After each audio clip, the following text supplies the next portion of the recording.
In this video, we're going to show you how to take Cornell notes in Obsidian. The Cornell Notes method is one of the most popular note-taking systems because it helps organize information into clear sections for notes, cues, and summaries. This structure makes it easier to review material, improve retention, and prepare for exams, meetings, research projects, or personal learning.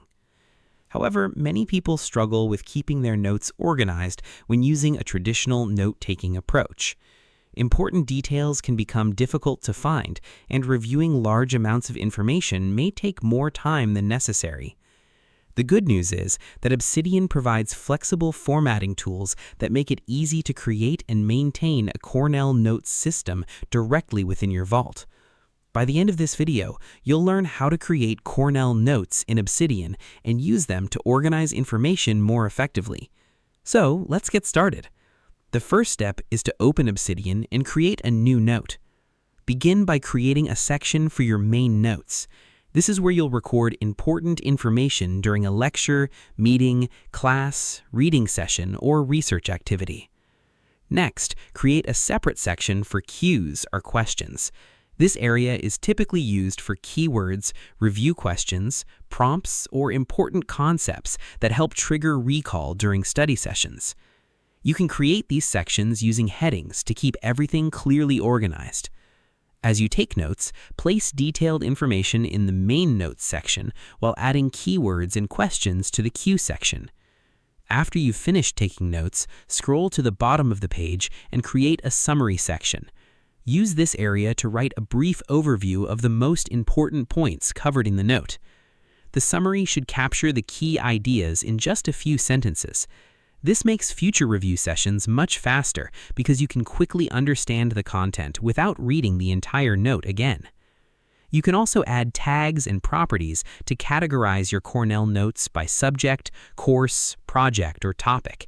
This makes it easier to locate related notes later using Obsidian's search and filtering tools. As your collection of notes grows, maintaining a consistent Cornell Notes structure can significantly improve organization and knowledge retention. In most situations, this is all you need to do. Now let's quickly recap what we covered.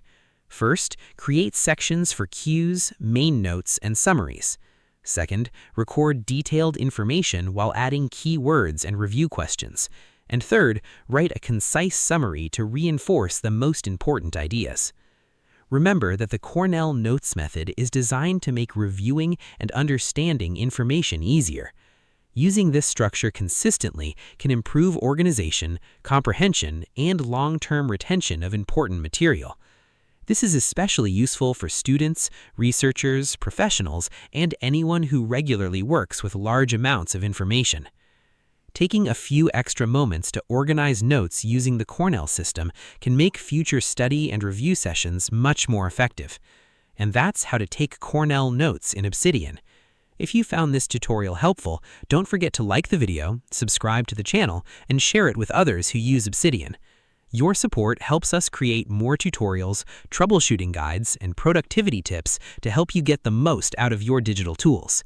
If there's another Obsidian feature or issue you'd like us to cover, feel free to leave a comment below. We'd love to hear your suggestions and ideas for future videos. Thanks for watching, and we'll see you in the next one.